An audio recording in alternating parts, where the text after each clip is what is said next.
दोस्तों आज चुनावी नतीजे आ चुके हैं और इसी बीच चुनावी नतीजों को लेकर आपको पता होगा कि सबसे ज्यादा उत्साहित जो लोग बाग थे वो पश्चिम बंगाल के चुनावी नतीजों को लेकर थे। आखिरकार पश्चिम बंगाल में फिर से ममता बनर्जी ने ही जीत हासिल कर ली है। इसी बीच ममता बनर्जी की इस जीत पर पीएम मोदी का भी एक बड़ा बयान निकल कर आ रहा और चुनाव में जीतते ही ममता बनर्जी ने एक बड़ा ऐलान किया, वहीं भाजपा कार्यालय को भी आग लगा दी। इसको लेकर कुछ इंपोर्टेंट खबरें हैं। चुनावी नतीजों के बाद आखिर क्या राजनीतिक सियासत हलचल देखने को मिल रही है, आइए मैं आपको बताता हूँ चुनावी अपडेट। सबसे पहले तो चुनाव के अब तक के रिजल्ट की बात करें दोस्तों, तो देखिए आप पश्चिम बंगाल में अब तक का क्या रिजल्ट चल रहा है। टोटल 292 सीटें हैं, आपको पता ही है, जिसमें जीत के लिए 146 सीटों की जरूरत है, जिसमें टीएमसी 212 सीटों पर जीत चुकी है, जबकि बीजेपी सिर्फ 73 सीटों पर ही जीत पाई। अभी तक के जो नतीजे आए उनके मुताबिक ये आंकड़ा चल रहा है। अभी भी टीएमसी 215 सीटों पर आगे चल रही है, बीजेपी 75 सीटों पर आगे चल रही है। वहीं बात करें दोस्तों तमिलनाडु की, तो देखिए अब तक के जारी नतीजों के मुताबिक तमिलनाडु में जो चुनावी स्टेटस चल रहा है, 234 सीटों में 159 सीटों पर डीएमके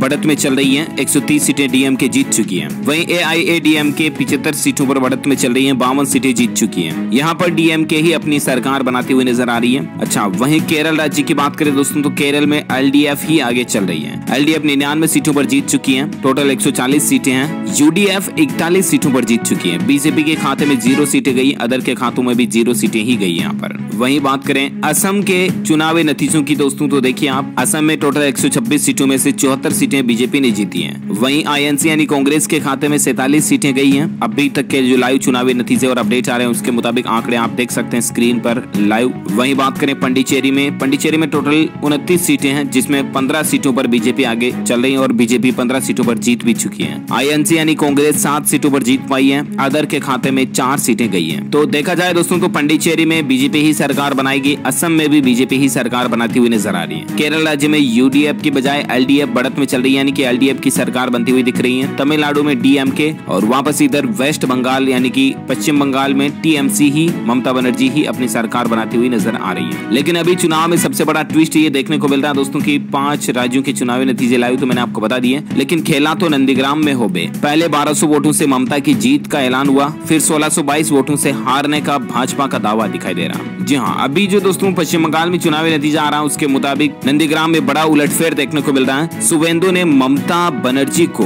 1957 वोटों से हराया। चुनाव आयोग की आधिकारिक घोषणा का अभी भी इंतजार है, लेकिन फिलहाल तक के जो चुनावी नतीजे आ रहे हैं उसके मुताबिक नंदीग्राम में जो शुवेंदु है उसने ममता बनर्जी को 1957 वोटों से हरा दिया। शुवेंदु जो है वो तृणमूल कांग्रेस के कैंडिडेट हैं। अब यहाँ पर मतलब ममता बनर्जी अपनी खुद की ही सीट से नहीं जीत पा रही, ऐसा दिख रहा माहौल। हालांकि दोस्तों पश्चिम बंगाल के ऑल ओवर चुनावी नतीजों में बहुत ज्यादा आगे चल रही है टीएमसी पार्टी, लेकिन अभी यहाँ पर ममता बनर्जी अपनी खुद की सीट से हारती हुई नजर आ रही है। अब इस असमंजस के बीच टीएमसी ने दोबारा काउंटिंग की मांग भी की है, यानी कि रिकाउंटिंग की जाए नंदीग्राम सीट के लिए। अब देखते हैं चुनाव आयोग की तरफ से, इलेक्शन कमीशन की तरफ से ऑफिशियली आंकड़ा अपडेट आएगा तो मैं आपको बता दूंगा। तो ये तो रही चुनावी नतीजे, ठीक है ना। लेकिन जीत के तुरंत बाद ममता बनर्जी ने क्या घोषणा की है और क्या राजनीतिक सियासत हलचल के बीच देखिए दोस्तों बीजेपी के भाजपा कार्यालय को आग लगा दी गई। दरअसल वेस्ट बंगाल इलेक्शन जीतते ही टीएमसी के लोगों ने जमकर हंगामा करना शुरू कर दिया, जिसके चलते आराम बाग में बीजेपी ऑफिस को आग लगा दी गई है। आपको बता दें अभी तक के रुझानों के मुताबिक टीएमसी आगे चल रही है और अभी तक के जो लाइव रिजल्ट थे वो मैंने आपको बता भी दिए।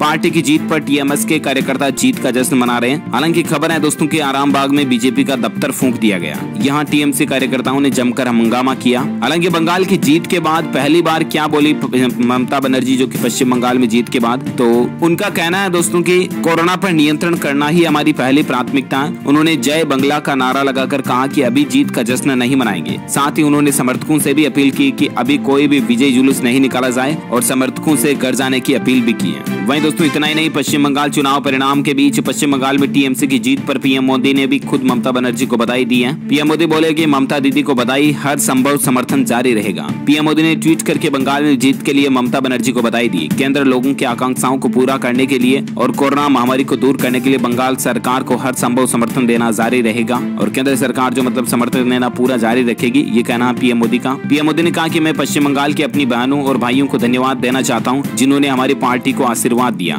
बंगाल में पहले की तुलना में बीजेपी की मौजूदगी में काफी बड़ा इजाफा हुआ है। उन्होंने कहा कि बीजेपी जनता की सेवा करती रहेगी। मैं चुनावों में पार्टी वर्कर्स के अथक प्रयास के लिए सभी की सराहना भी करता हूँ। तो ये कुछ कुछ बातें चीतें चल रही हैं। वहीं कांग्रेस नेता राहुल गांधी ने भी ममता बनर्जी को जीत के बधाई दी है। राहुल गांधी ने ट्वीट करके कहा कि मैं ममता जी और पश्चिम बंगाल के लोगों को बीजेपी को हराने के लिए बधाई देता हूँ। जी हाँ, मतलब देखिए दोस्तों कि राहुल गांधी को अपनी खुद की जीत की नहीं पड़ी है, उनको बीजेपी की हार से बहुत ज्यादा खुशी है। खुद की जीत से उनको दुख नहीं है जितना, उतना ज्यादा बीजेपी की हार से खुशी है कि कहीं बंगाल में बीजेपी ना जीत जाए। तो पश्चिम बंगाल के लोगों को बीजेपी को हराने के लिए राहुल गांधी ने बधाई दी है। क्या कुछ राजनीतिक बातें चल रही है ये तो आप समझ ही गए होंगे। ओके, तो ये आज दिन भर के चुनावी परिणामों को लेकर कुछ अपडेट न्यूज थी, मैंने आपको बता दी। ज्यादा पॉलिटिकल राजनीतिक बातें अपन करते नहीं है डीएलएस न्यूज के ऊपर, आपको पता ही है। काम से काम मतलब की खबरें जानते हैं, जो आम आदमी के लिए जानना जरूरी हो, काम की हो, आपकी जिंदगी से जुड़ी खबरें हो, ऐसी ही ज्यादातर मैं आपको बताता हूँ, राइट। फिर भी आज कुछ चुनावी सिलसिला था, ट्रेंडिंग टॉपिक था, तो थोड़ा सोचा कि अच्छे व्यूज वगैरह मिल जाए, इसलिए वीडियो बना करके डाल दिया। अब आपका काम ये है कि इसको लाइक करो, शेयर करो अपने दोस्तों के साथ फेसबुक और व्हाट्सएप पर, और डीएलएस न्यूज चैनल को इस वीडियो के नीचे लाल बटन दबाकर सब्सक्राइब करके बेल आइकॉन भी जरूर दबा देना, ताकि आपको रोजाना की ताजा खबरें और मुख्य समाचार तुरंत आपके मोबाइल पर मिल जाएंगे। ओके, मिलेंगे अगले नेक्स्ट अपडेट में, तब तक के लिए thank you, take care, good bye, जय हिंद, जय भारत, वंदे मातरम। कोरोना चल रहा, बिना काम घर से बाहर मत जाना, अपना खुद का और अपनों का पूरे परिवार का ध्यान रखिएगा,